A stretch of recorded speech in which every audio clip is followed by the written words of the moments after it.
It is 3 o'clock in the morning. I guess Erin decided to start her day early today. Well, at least she's happy. But man, it's going to be a rough day with such little sleep. You'd think we'd be heading to a theme park with that level of excitement. In my personal opinion, the only reason to be up this early is if we are actually headed to a theme park. Well, we may not be headed to a theme park, but I do know a way that we could wake up and get a little piece of that theme park magic here in our living room. Dress Erin up as a wizard and pretend like we're riding on Forbidden Journey? No. Sing It's a Pirate's Life for me and splash water on our faces? What? Never mind. We should brew a pot of Expedition Roasters coffee. Oh, that's a much more sensible idea. I guess I'm too tired to think straight.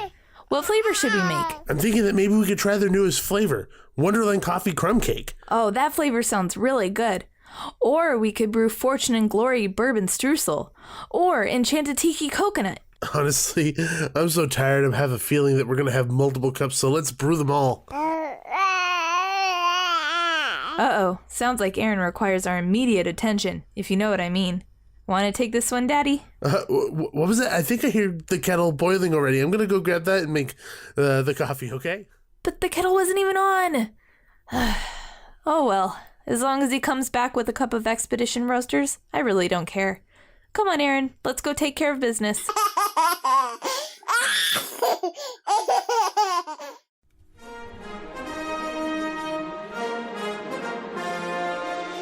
Start your expedition today at expeditionroasters.com and use coupon code DUO15 to save 15% off your first purchase of Expedition Roasters themed coffees, shirts, and mugs.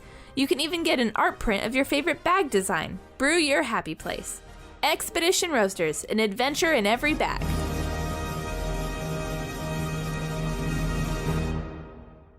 Hi, and welcome to the Theme Park Duo podcast. Grab your park map, churro, and hop in line with us as we take you on a coast-to-coast adventure through the world of theme parks, haunts, conventions, and more. Now, here's your hosts, Nikki and Gabriel. Hey everyone, welcome back to another fantastic episode of the Theme Park Duo podcast. Maybe trio this time because Erin is in the room. Clearly. And very vocal. I am one of your hosts, Nikki. And I'm your other host, Gabe. And we are the Theme Park Duo. So we're going to have a fun episode for you today. We have a trip report to Knott's Berry Farm for Boysenberry Festival. Woo! I'm still full. It's my favorite time of the year. I turned purple. Yeah, you I did. looked purple. Violet, you're turning violet. Exactly. You just had to roll me around the park, just like past the train tracks and everything. Some Oompa Loompas showed up. It was really weird. Yeah, for some reason they get really jazzed when kids get in trouble. It doesn't really make much sense to me. But moving on. You agree? I thank you for agreeing with my joke. She liked Boysenberry Festival too. Oh yeah, Erin went. That was their first Boysenberry Festival. She's super jazzed about it. But, back on track away from the baby talking in air quotes. We have some news to get to. So let's jump right into the Theme Park Bulletin.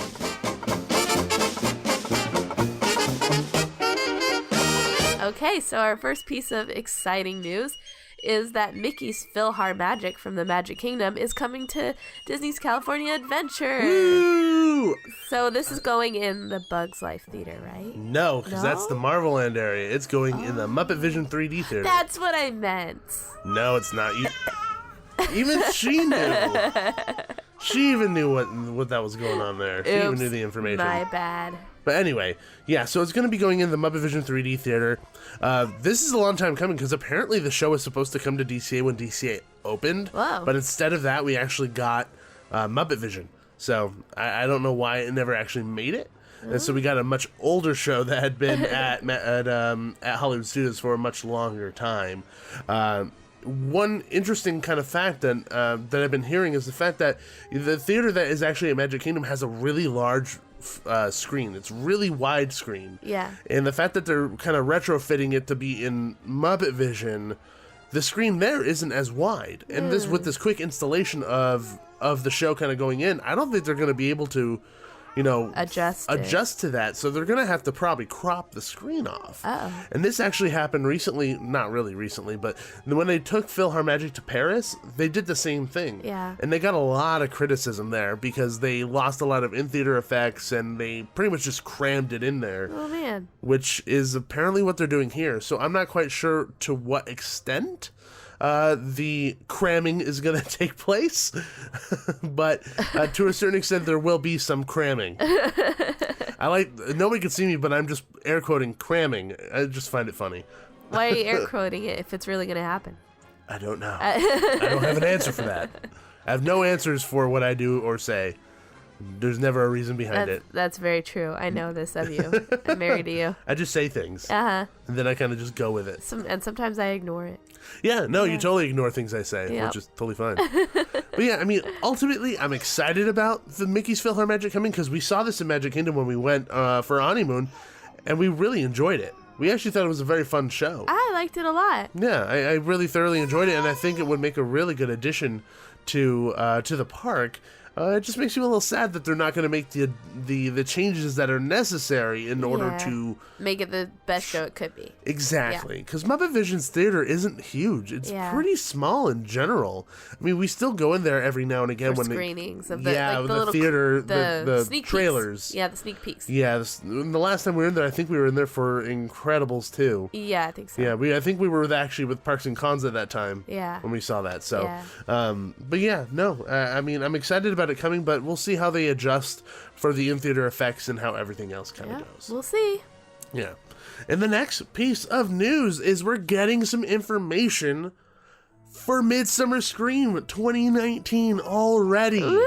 Oh my goodness, it's right around the corner. It's right around the corner. It's coming up fast. Uh-huh. And of course, Midsummer Scream, their first announcement is always massive. It's always something really big and exciting. They want to get the fans excited about the event. And this is like every other single announcement that's come out first. It is exciting.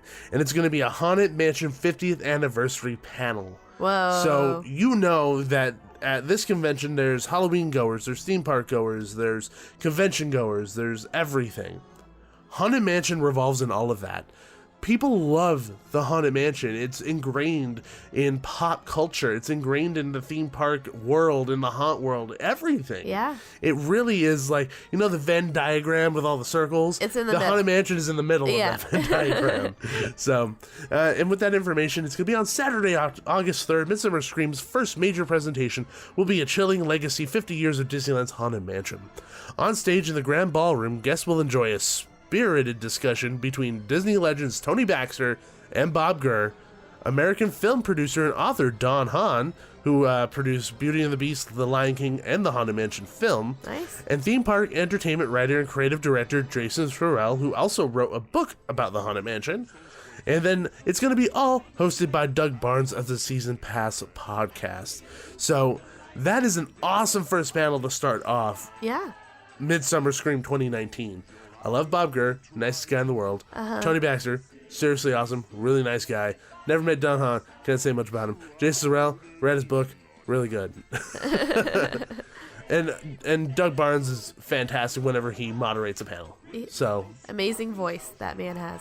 A very deep voice. Yeah, it's a good moderator voice. Very, very good moderator voice. So I'm very, very excited for that all to happen. And then also, on top of that, they announced that their main big party is going to be Haunted Mansion themed. So it's going to be the Grim Grinning Gala on Saturday, August 3rd from 8 p.m. till 12 a.m. So there's going to be a lot going on that's Haunted Mansion related at Midsummer Scream this year. As there should be. Yes, no, truly. The ghosts will follow you home. Aaron is wearing a hitchhiking ghosts onesie. It's very fitting. Right now. It's very fitting. Not lying. We are not lying. Mm-mm. There's photo evidence. There is photo evidence. So that brings us to the end of the regular news portion of the show. And now things are about to get a little creepier. Ooh. The longer I extended that, the creepier it got, or the more awkward. Just depends on how you look at it. Anyway, moving on, our next segment is Haunting Headlines.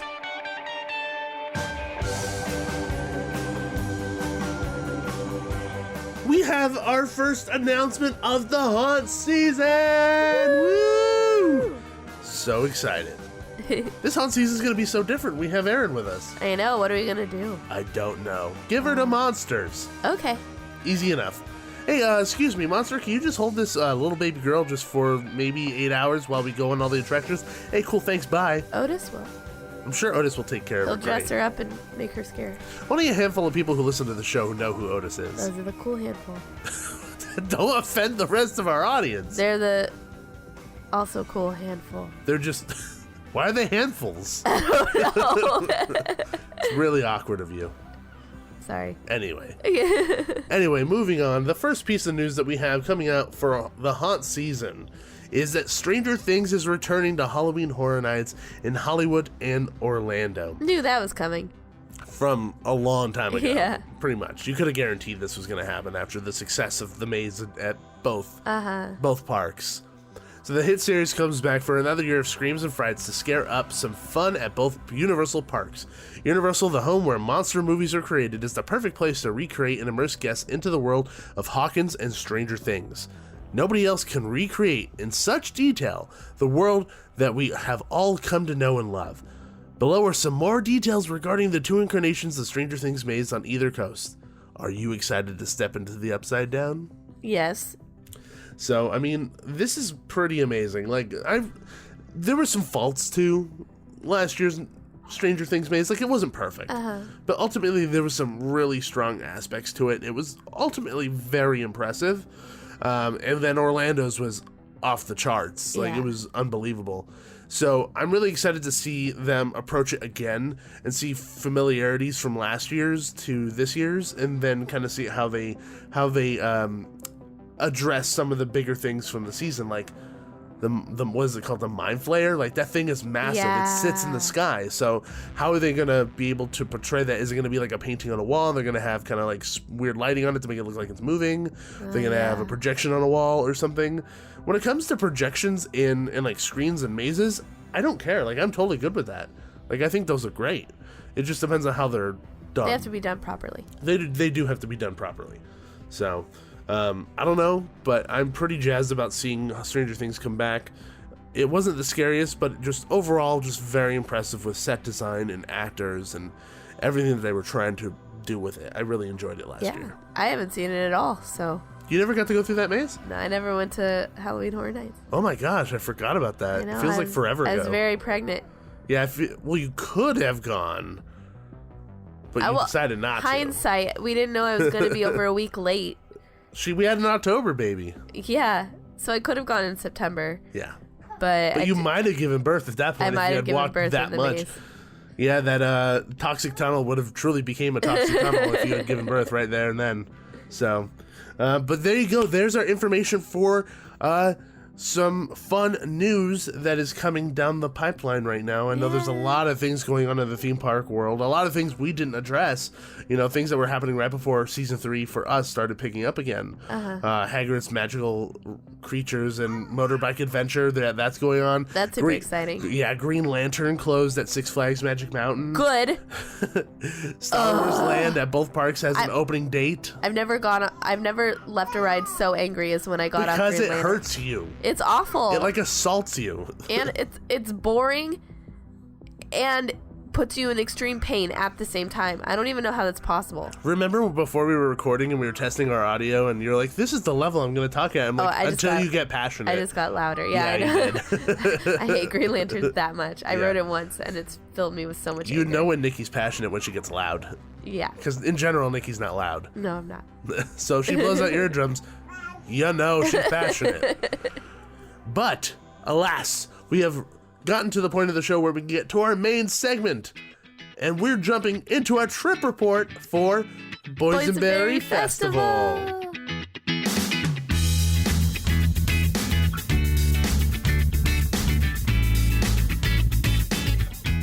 So I would say, outside of Scary Farm, Boysenberry Festival has to be like the number 2 celebration at Knott's Berry Farm right now. I would agree. Like it really has to be. I look forward to it every year. I get so jazzed when it's Boysenberry season. We always get really excited about the new creations that they're going to have on the tasting card and just throughout the park in general. Yeah. So, if you don't know what Boysenberry Festival is, and this is the first time that you've heard of it at Knott's Berry Farm, and this is the first time you've heard us talk about it, because we have talked about it before, it's a celebration that is at Knott's Berry Farm in Buena Park, California. The website describes it as Knott's Berry Farm is the birthplace of the boysenberry, and each spring Knott's celebrates the flavorful berry and its historic roots during the Knott's Berry Farm Boysenberry Festival with the unique food and live entertainment. The 31-day food festival features over 75 one-of-a-kind boysenberry-inspired dishes, drinks, and more, plus foot-stomping entertainment, the wine and craft brew tasting garden, and family fun everyone will love. From sun up to sundown, the festival offers good old-fashioned food, fun, and entertainment. Pick up a tasting card to sample a few of the most popular boysenberry dishes in the park. For guests with a heartier hankering for some live entertainment, the options are endless with live music throughout the park. The limited-time food festival is included in admission to Knott's Berry Farm. The Knott's Boysenberry Festival runs March 29th through April 28th of 2019. Well, that's for a long time. It is a very long time. It's a popular event. Oh, yeah, I mean, it's. I guess you could kind of like associate it with something like a Epcot Food and Wine, where there's different food and drink options throughout the World Showcase. Yeah, so that lasts for a long time. Yeah, and throughout Ghost Town, you have different food and drink options. Yeah. So that's kind of like what I was associated with. If you're not quite sure what this actually is. Yeah. Food and wine, like Disney has. Except all boysenberry. Except all boysenberry.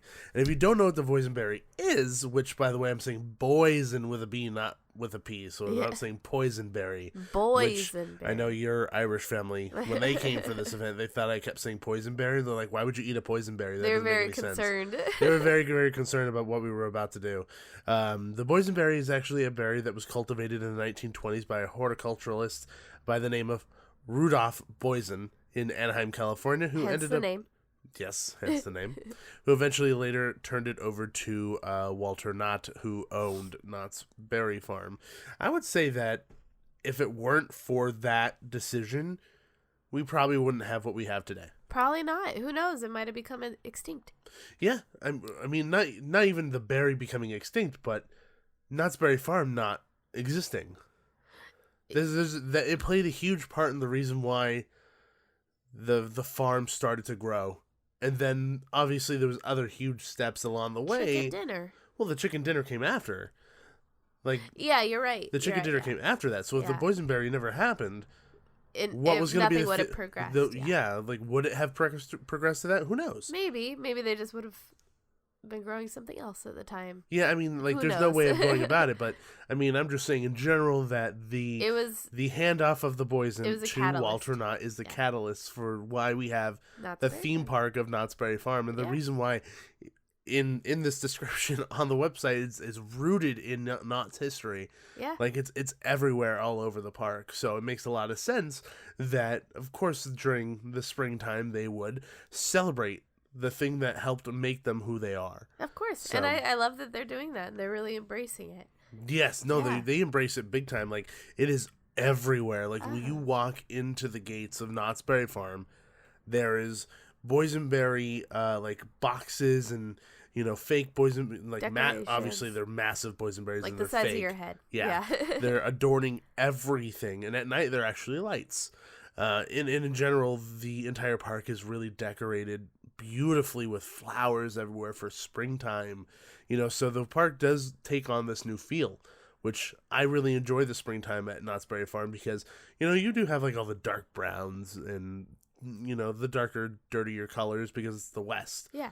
And then you have this vibrant colors of the flowers and the purple boysenberry everywhere. Oh, I love it. It's amazing. It's a nice contrast when it comes to just a themed area. The contrast of decorations is just very well done. Yeah. So, one big portion that we love about this event, and as it was mentioned as well in that description, is the tasting card. The tasting card is the holy grail of this event. Uh-huh. When you have it, you feel like you have the Infinity Gauntlet on your hand. The world is bowing down to you and your boysenberry power. Yeah. I made that sound really intense. Really intense. It's not that intense. Depends on how much you like boysenberry, I guess. So there's 14 options of boysenberry flavored things, specifically on the tasting cards. Yeah. There are more scattered throughout the park, But they're not included on the tasting not card, so on you the have to tasting card. buy it full price. Yeah, so you have to buy them at full price. But And there's they range from like yeah. $4 to $12. Yeah, boysenberry cheesecake. There's a whole bunch You of have the stuff. fun bun, the fun stick. You have the Dole Whip with the boysenberry juice on top. Yeah, I mean, there is savory stuff too. It's like a scavenger hunt. You have to go around and try to find them if you want to go rogue and go off the tasting card, that is.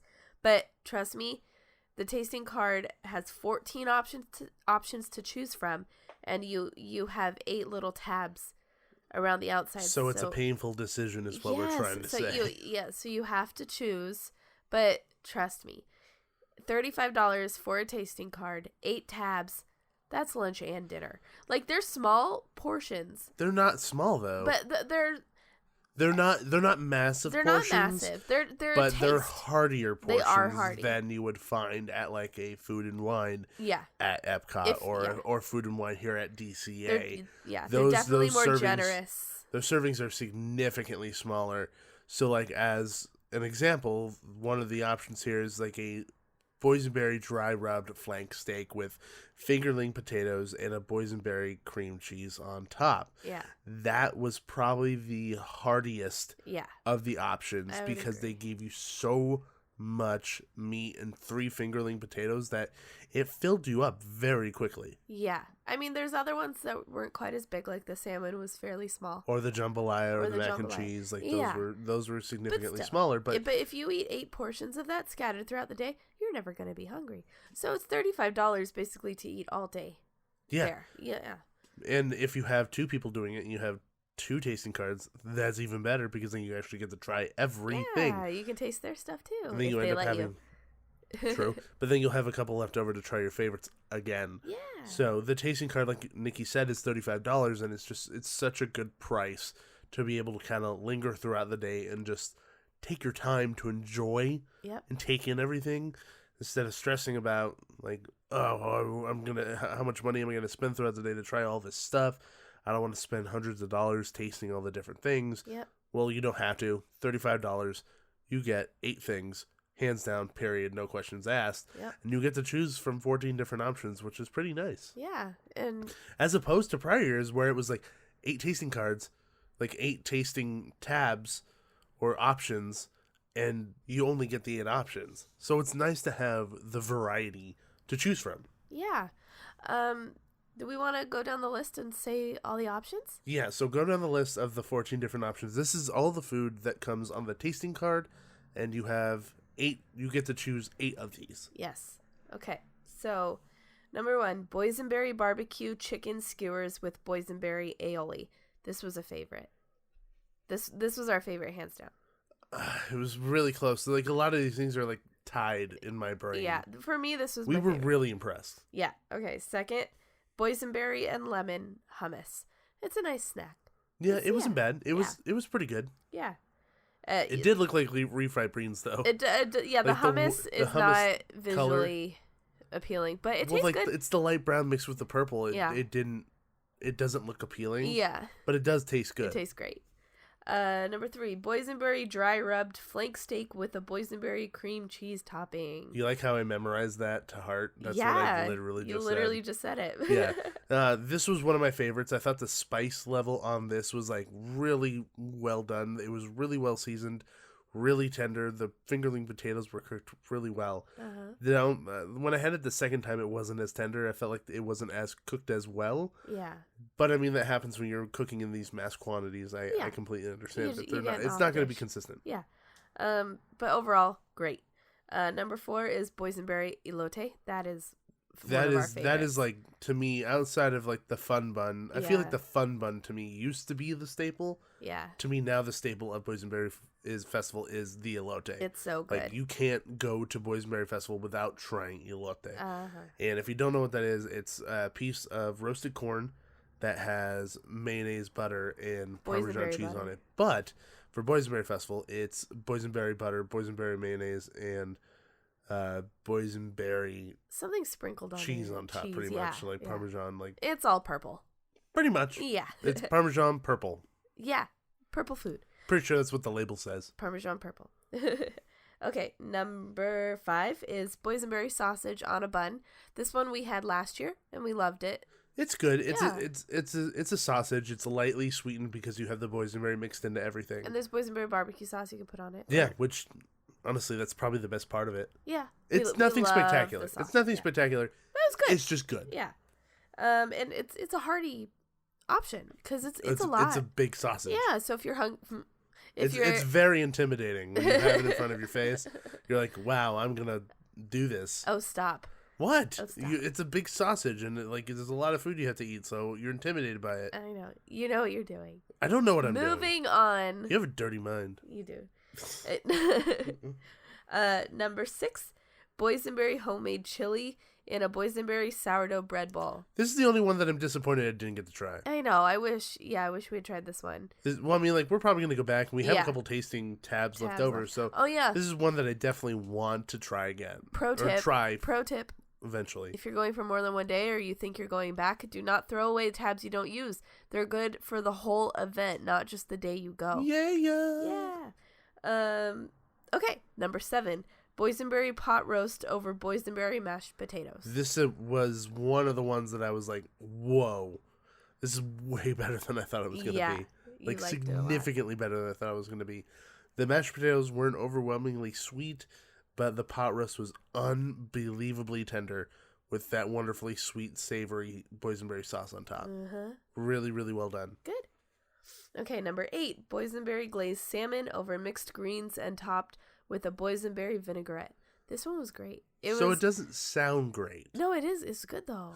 No. I'm not saying it isn't good. I'm saying, when you say like boysenberry fish, like, kind of throws you off a little bit. It's glazed. Still fish. Yeah. Just because it's glazed doesn't mean it's not a fish. No, it's glazed with boysenberry. It's like putting cat ears on a dog and be like, that's a cat. No, I'm just saying in general, like, the description, for me, like, doesn't catch me. Yeah. Catch, fish, get it? Yeah.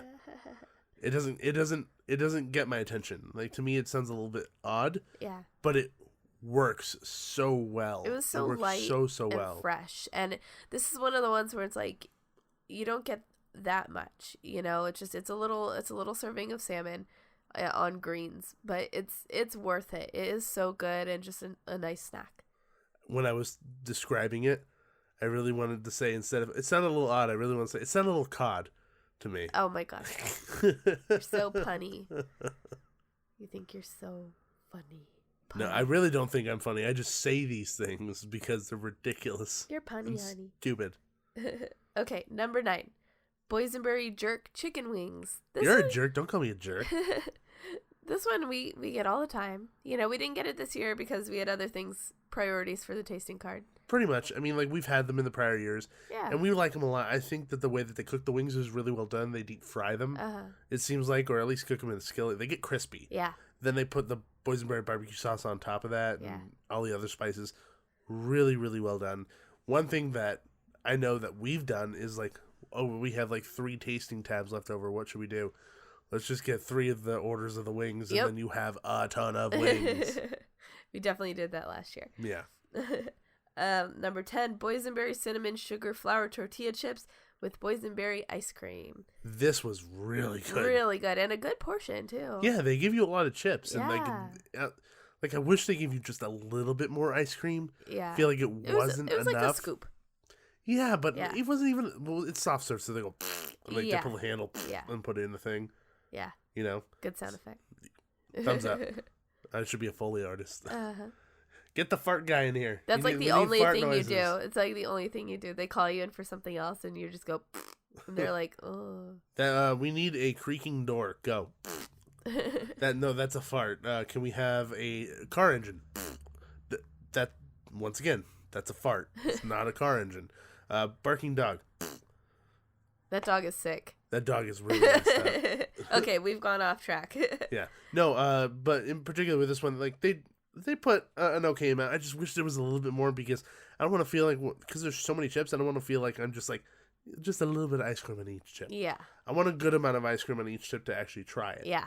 Know what I mean? Yeah, definitely. It was a good snack, though. I liked it. No, it was very good. 11. Boysenberry waffle with a maple boysenberry cream cheese syrup.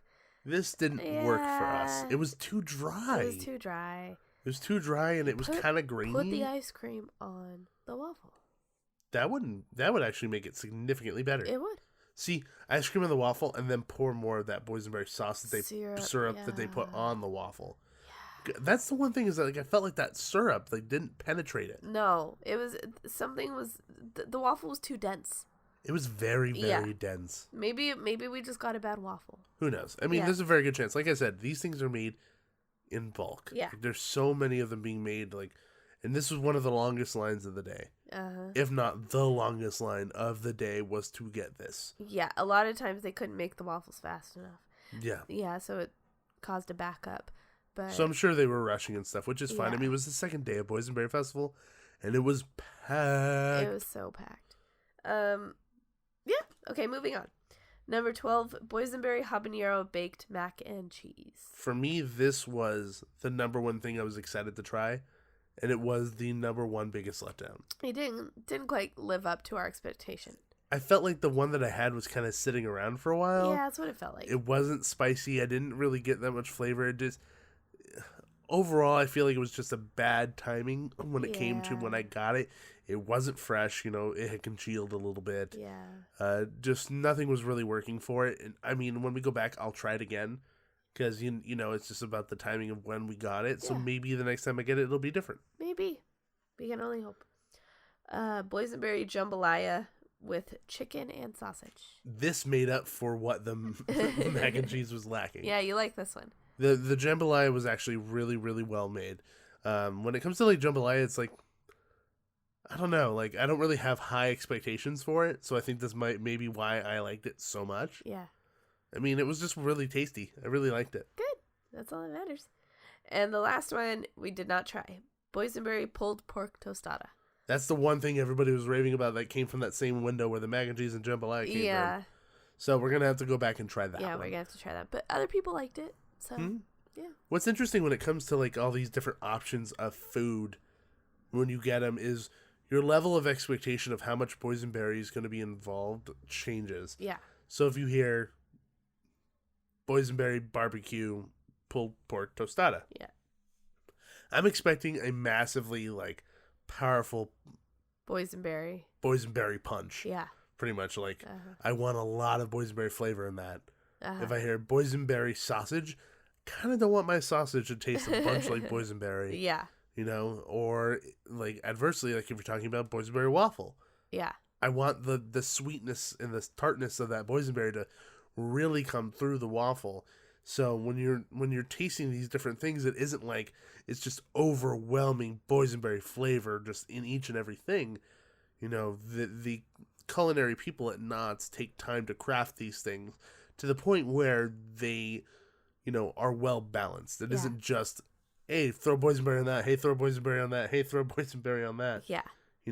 Even though it may seem that way, it's not. It's really well crafted and really designed in a way to work best for whatever the recipe is. Yeah. So, definitely.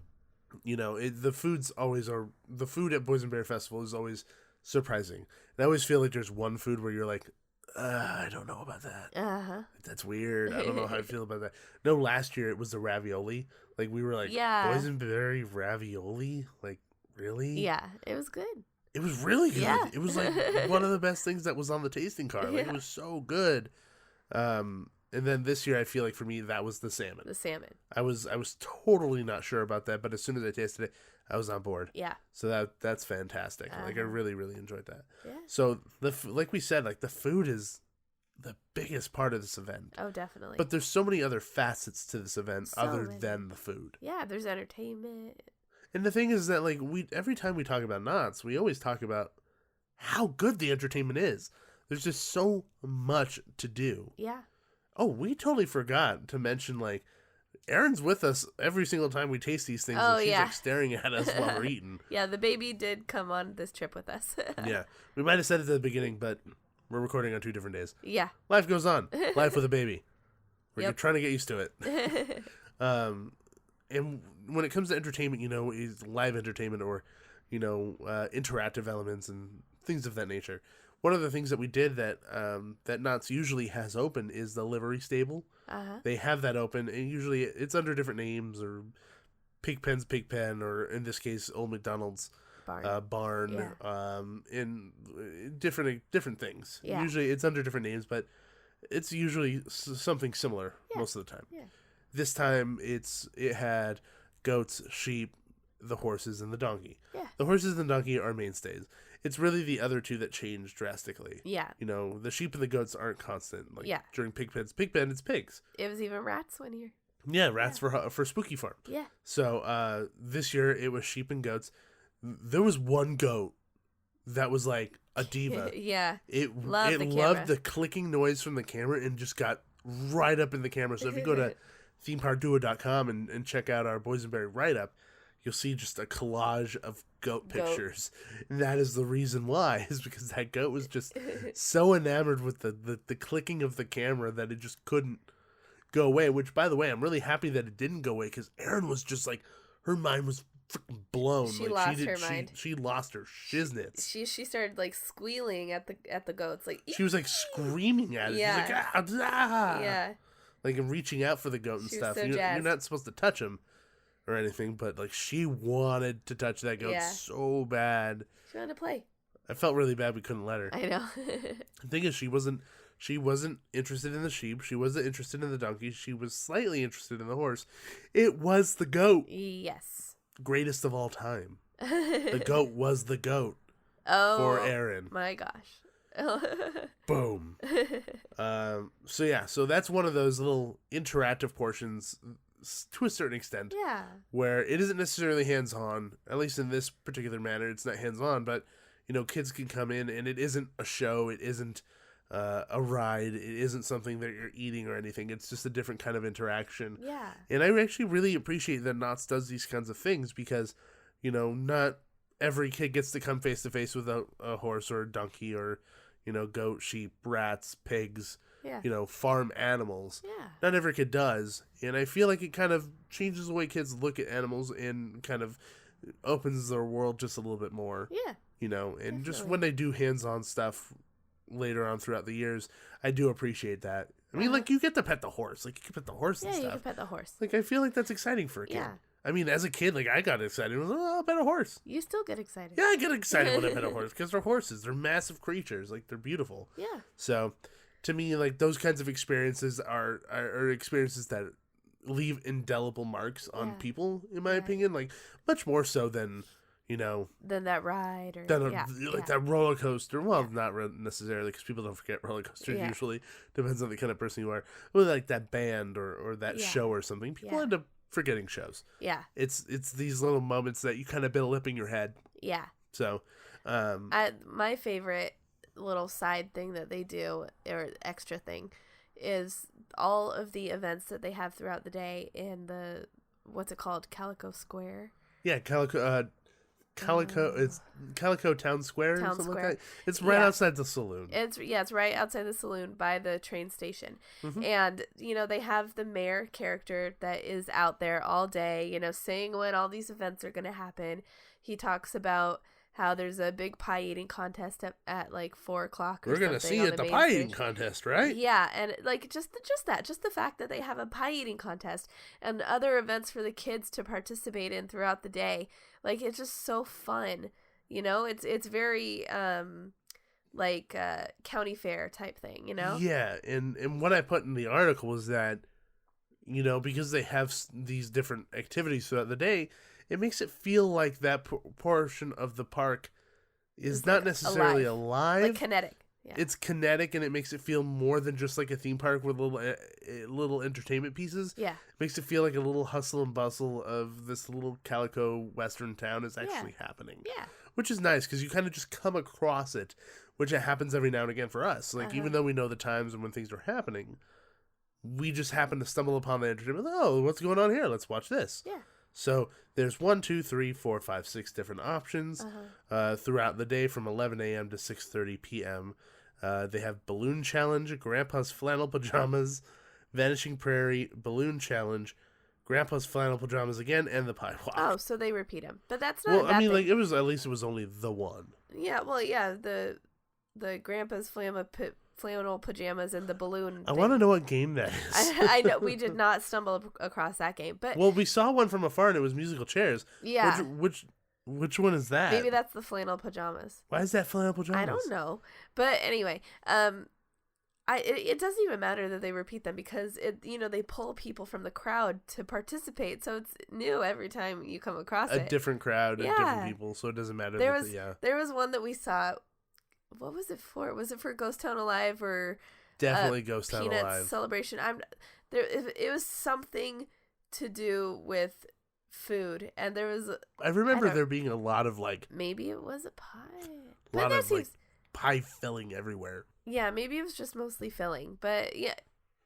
Regardless, it was messy. It was fantastic to watch. I remember that, and I don't remember if it was for. No, it was Ghost Town Alive. Ghost Town Alive. I'm almost 100% sure that it was Ghost Town Alive. But I love, and that's where this whole thing started. This whole Calico Town Square, event thing. I'm pretty sure it started with Ghost Town Alive, and I like that they're having it in the different events. I'm not quite sure where having these mini events started. The first time I remember seeing it was Ghost Town Alive. It may have started somewhere else. It might have been that. But I like that it's being implemented in a lot of the different events. In general, I like the area of the park that it feels a lot more open now because they moved that big stage to the other side of the train tracks. Yeah. I do really, really enjoy all the entertainment offerings that they have there throughout the day. One of the other things that I actually really enjoyed during Boysenberry Festival is they have the history of the Boysenberry over in the town hall. Yeah. So if you don't know, and if you hadn't heard me talk about it, or you want a more detailed or spiel. if you want more detailed, you could have learned about it in that town hall. Learned about where the Boysenberry came from, why it was a big deal, and what it helped cultivate when it became or was put into the hands of Walter Knott. Yeah. So, to me, I'm a history guy, theme park history. I love theme park history. And Knott's Berry Farm, a handful of other theme parks, has such an interesting history. And it isn't really based in theme park history. Yeah. As we would know it. It's based in, horticulture. Horticulture. It's farming. Yeah, it's more of a more organic way of a theme park coming about than any other thing, It's very organic. Yeah, very, literally. very, very organic, and not in just the planting sense. Yeah. Which is interesting. Well, that's why I find it so fascinating. Yeah. And right next to that, you'll find that food and wine and beer, tasting area. Yeah. This is in the giant red barn where the Wilderness Dance Hall. And that's also where you'll find Tied Up in Knots, which is the art show that's dedicated to the history of Knott's Berry Farm. And plenty of amazing pieces of artwork. You can buy prints of them too. Right at the entry door, there's a booth where you can buy the prints. Mm-hmm. Yeah. And there's wine galore in that building. Oh yeah, and you got such a deal on the tasting card. You don't feel bad having a few glasses of wine. Exactly. Yeah. Well, they actually have a tasting card for the wine and beer as well. Yeah. Which I believe there's 6 options you can get when you get that tasting card. You get punch. They punch. Yeah, and they give you a plate of grapes and cheeses and crackers and fruit in general. So you kind of have that walking around while you taste all the different wines. It's very nice. For me, the art show is so cool because it's pieces of art that Knott's does normally sell. Yeah. I mean, I wish they sold, Knott's Berry Tales stickers and pins and all sorts of things, or a ride poster, or a wacky soapbox derby ride poster, or anything, just from the golden age of Knott's Berry Farm, but they just don't. So this show is one of the few times where you could really get something that somebody who's created out of love, because they love the history of Knott so much, that you could buy their artwork that was made with that love, so you could have it and enjoy it for yourself. Yeah, I mean, the piece you got. Yeah, I got a Kingdom of the Dinosaurs art piece done by the wonderful Jeff Delgado. He's done a lot of beautiful pieces for the different art shows that they've had at Knott's Berry Farm.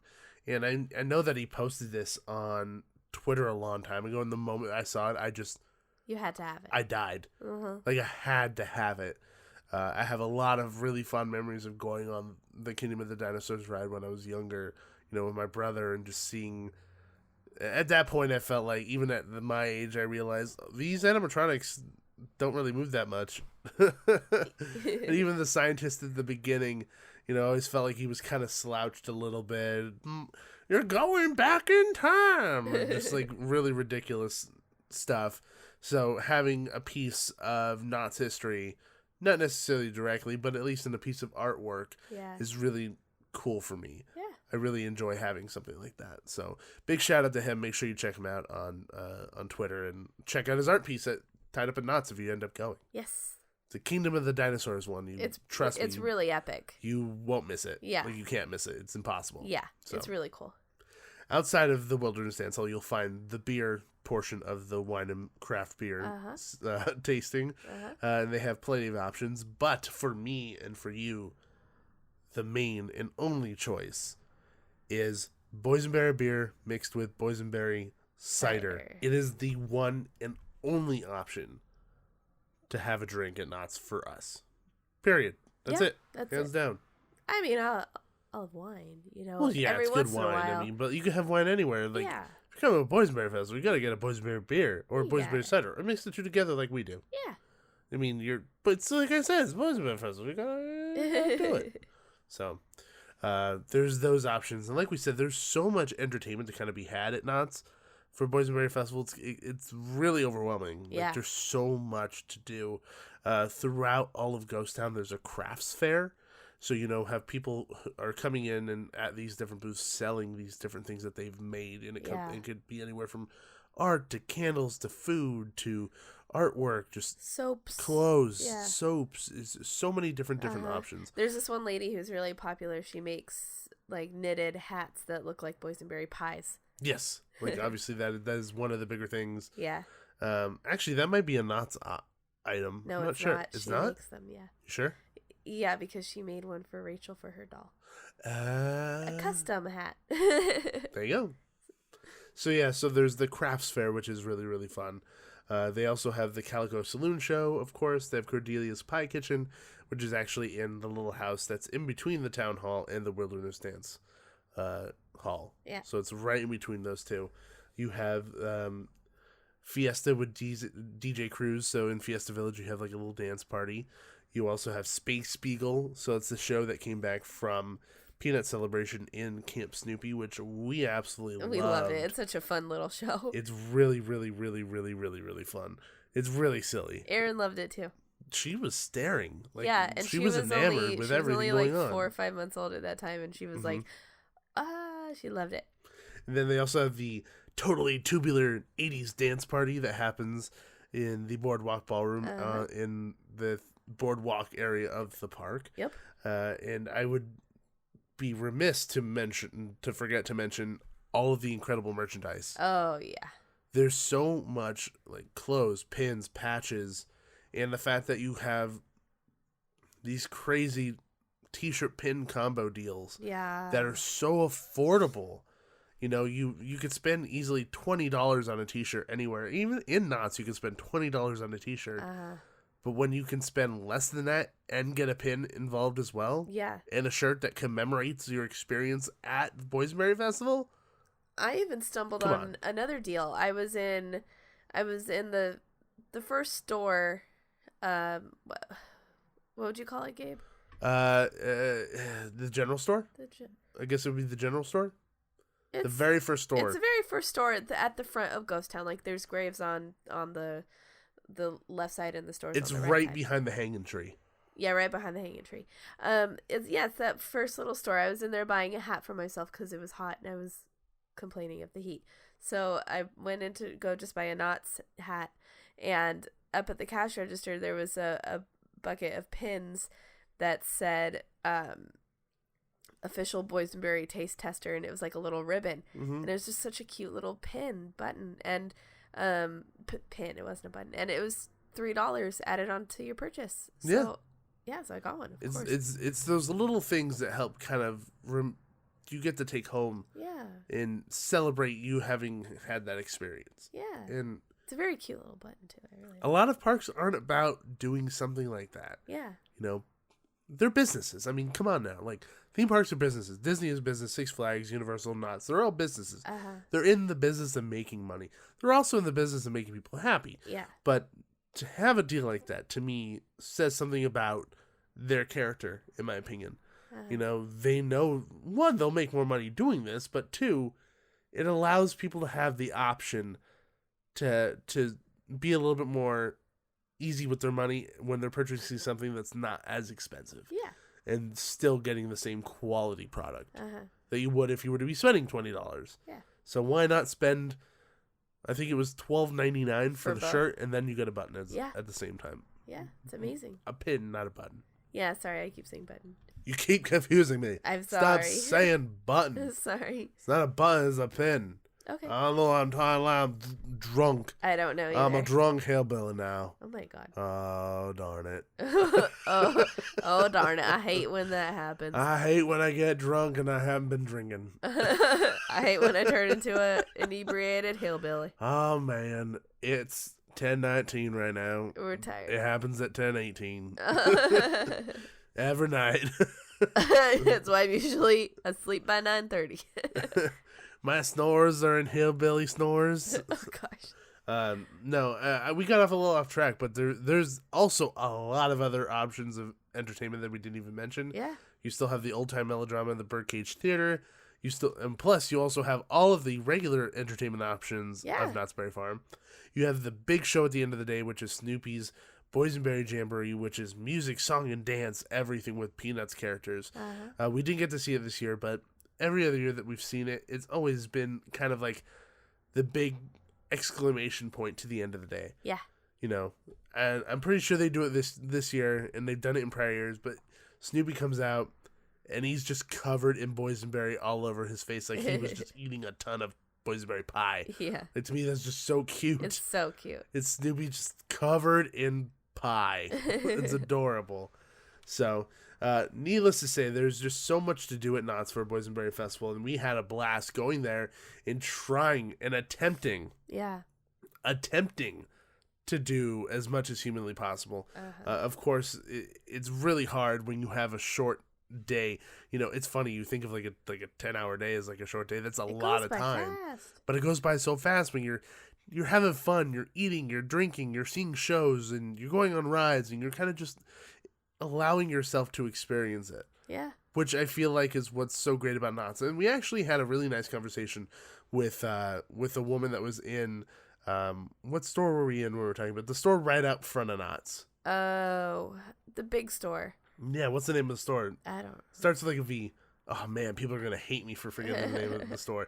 It's the big general store out in front of Knott's. You don't have to be actually in the park to be in the store. Yeah. We were talking to one of the cashiers there, and she was talking about how it's getting really intense here because it's Boysenberry Festival. People like come out in droves for this, but a lot of people come because they remember people from the year before, and they want to come visit the people that they remember from the year before, or come with friends that they made from the year before, and that kind of struck something in me that said a lot. You know, you don't hear about that at Food and Wine at Disney. Yeah. You know, you don't hear people saying, "Oh, well, we're gonna go back to Boysenberry. We're gonna go back to Food and Wine because we made friends last year, and we're gonna do that." I'm sure that happens. Yeah.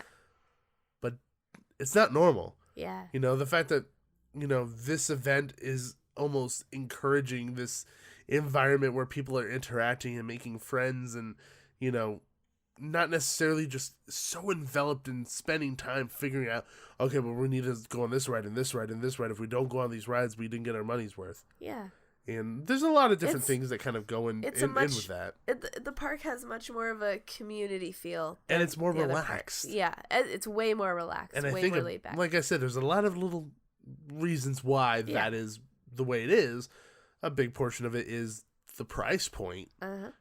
People aren't, shoving their life savings to go to Knott's Berry Farm because they don't need to. Yeah. You have in my opinion, purely my opinion, a almost Disney quality park for a much lower price. I mean, are you getting the Haunted Mansions of Pirates of the Caribbean? Of course not. Yeah. But you have something that has history, has amazing rides, amazing shows, amazing food. In terms of interactive entertainment, I'd say it beats Disney. Yeah, I would completely agree. Yeah. Yeah, I wouldn't think when I think interactive, I don't think Disney. No. I mean, other than if you're talking about like Astro Blasters or you're talking Midway Mania, or like meeting a walk around character, like, but still, it's not. They're not going to sit there and chat with you, because they have so many people to take pictures with. You're going to get like, maybe a minute with Mary Poppins, where the mayor will have a 5-minute conversation with you at Knott's Berry Farm. or even the robbers on the train. Yeah. Will have a full-on conversation. Like, they'll rob you, and then after that, they'll have a full-on conversation with you and take pictures with you and stuff. Yeah, as the train's sitting there, they're lingering out there.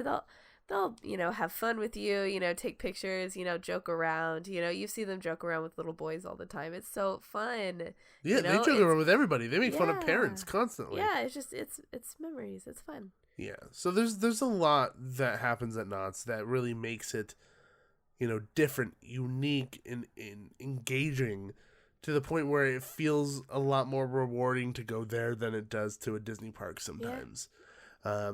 There's a lot of good at Disney parks. It's not like I'm just shitting on a Disney park. We're going there next weekend. We're going there next weekend. Disney. Yeah, we definitely don't hate on them. It's just different. Yeah. And you can't get mad about different. Yeah. It's a different experience. It's a different type of entertainment, different kind of rides. It's very, very, very, very different. Yeah. If you're getting a little tired of the crowds and the stress, you're listening to our show, you're like, you know what, that sounds really nice. Go to Knott's. Maybe not on a weekend. Like, one of the memories that sticks out for me about Knott's Berry Farm, and we're kind of going on a little bit of a tangent here, but it's a good tangent because we're talking about, what environment they're creating to help facilitate, guest happiness. Yeah. One of my best memories of being at Knott's is on 4th of July on Boardwalk. It was like dusk. It wasn't quite nighttime yet. It was like the sky was like that pink orange color, and the string lights were on, and the music was playing, and the rides were roaring back and forth.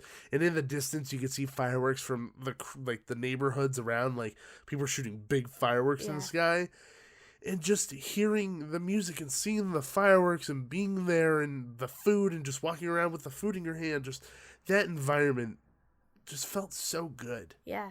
It wasn't like an amazement where, like, you go to, like, if you were to go to Star Wars Land, or if you were going to go to the Wizarding World of Harry Potter, it isn't like oh my goodness, this grandeur. It isn't about grandeur. Knott's Berry Farm isn't about grandeur. It never has been for me. It doesn't want to be. It's about it's hard for me. It's the feeling of community, I think. Well, it's feeling community, but genuine. Yeah. It feels genuine. Yeah. It doesn't feel corporate all the time. Yeah. Like, there are moments, of course, that feel corporate that are here and there. But overall, I feel like there's this genuine feeling that surrounds it. Yeah. And just being there with the music and the food and the lights and the fireworks going off, and then eventually seeing the massive fireworks display that they had, it just made me so warm inside. Yeah. There's a difference between feeling that warmth than being at Disney when it's fake snowing. Yeah. And you're like, oh, it's so nice out. It's beautiful. The fireworks. Yeah. There's a little bit of a difference there. I feel like with that, there's more of like a wonder. Yeah. And magical. This feels real. Yeah. So, I mean, I really appreciate Knott's for kind of how they go about their entertainment and go about how they approach their events. Yeah. And it's not always the case, because, like, Scary Farm, like, you're not going to be like, oh, I met a whole bunch of friends at Scary Farm. Now I'm going to go back again. You never know. Like, a lot of the people that go end up going in, like, friends groups. Like, the type of event it is, that it attracts groups of friends to go. And it's not often that those friends groups are going to meet other friends groups and all of a sudden make a huge friend group. It's just not how it happens. Yeah. But like a Peanut Celebration, a Boysenberry Festival, and even a Merry Farm, I feel like at times allow for guest interaction with each other. Yeah. Other than interacting with characters or calico town folk. Yeah. Even Ghost Town Alive. Yeah. Really helps facilitate that kind of interaction. Oh, definitely. Especially when a character's like, you two, I want you two to figure out that puzzle, and you have to work together with somebody that you don't know to figure out a puzzle. So, obviously we really like Knott's Berry Farm a lot, and we're gushing a little bit about it right now. We care about the park a lot, and even when it's as crowded as it was that day, it just made me happy to see that many smiling, happy people. Yeah. Like eating boysenberry, like kids with boysenberry smeared on their face, smiling and laughing. And I mean, even crowded Knott's isn't even comparable to a crowded Disney day. Like, crowded is relative, Oh, yeah, very relative. Yeah, it was crowded. Yeah, some of the lines for food, you're probably in it for like 15, 20 minutes. But you know what? It's okay. I do have one thing that I have to say. One critique about Boysenberry Festival. What is the critique? It should not be just confined into Ghost Town, with the food tasting specifically. I would agree. I think it should encompass, the tasting should encompass the whole park. Yeah, I mean, because it's such a small area that to condense it with 14-ish booths. I mean, some of them are windows that have like 3 options in one window.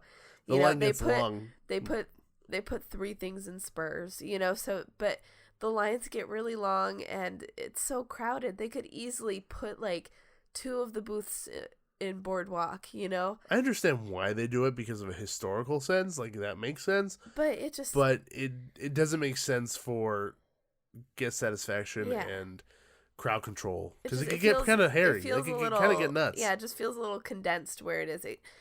For me, there's no reason why it couldn't be park-wide. Across the way from Hang Time, there's so much room over there. Why can't there be a booth there? Yeah, and why can't like the ice cream with the tortilla chips, why can't that be in Fiesta Village? It's like there's so many places that you could just spread it out just a little bit to make it feel less hectic. And the thing is that there are other food options spread throughout the park. There are, yeah. It's just, we're talking specifically about the tasting card. Yeah.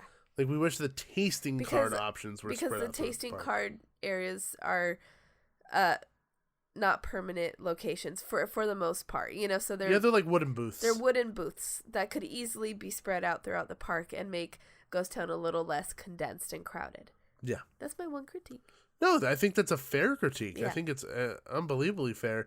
In all honesty, like, I can't think of another critique of the event. I mean, it was a crowded day, and there were some operational issues, and that happens. I mean, it was the second day of the event. Yeah. So, I mean, that happens, and when parks get crowded, people make mistakes, which totally normal. I can let that go. But yeah, I would agree with you. I think that's really the only critique I could think of. Yeah. That really would make the event different and would help spread everybody out. And I do think that when you have everything kind of crammed into Ghost Town, it makes Ghost Town feel a lot more crowded than the rest of the park. Yeah. And I feel like what you would need to do is spread everyone out purposefully, especially on those crowded days. Yes. It makes it really difficult on crowded days to be in Ghost Town. Uh-huh. So. Especially with the craft fair also. Yes. Yeah. All that room that, not a ton of room, but like eventually adds up. But like that room that the booze for Crafts Village does take up makes it difficult. Yeah. Especially when you have these massive crowds. Yeah. So, but anyway, that concludes our trip report to Knott's Berry Farm for Boysenberry Festival. Yep. I'm still full. Me too. I'm still full. My eyes turned purple. Yeah. They're all purple because I ate so much boysenberry. We made the Willy Wonka joke. Like, Violet, you're turning violet. Yeah, we already You were like rolling boysenberry back to your car. You were rolling me back to the car. I rolled you, yeah. Dun, dun, dun, dun, dun, I just pushed you with the stroller to keep you rolling. Yeah, pretty much. Yeah. Like, I was done. I was out for the count. Yep. So, had a bunch of fun. Oh, and something we didn't mention, but at the very beginning of the day, the wonderful people at Knott's were able to hook us up with some boysenberry soft serve from Yogurtland. Oh, so good. So they're the boysenberry pie flavor at Yogurtland now, celebrating Boysenberry Festival, which we had prior to this in Santa Barbara. Yeah. It's so good. Yeah. The thing is, like, just like before, it's not overly sweet. It's not overly sweet at all.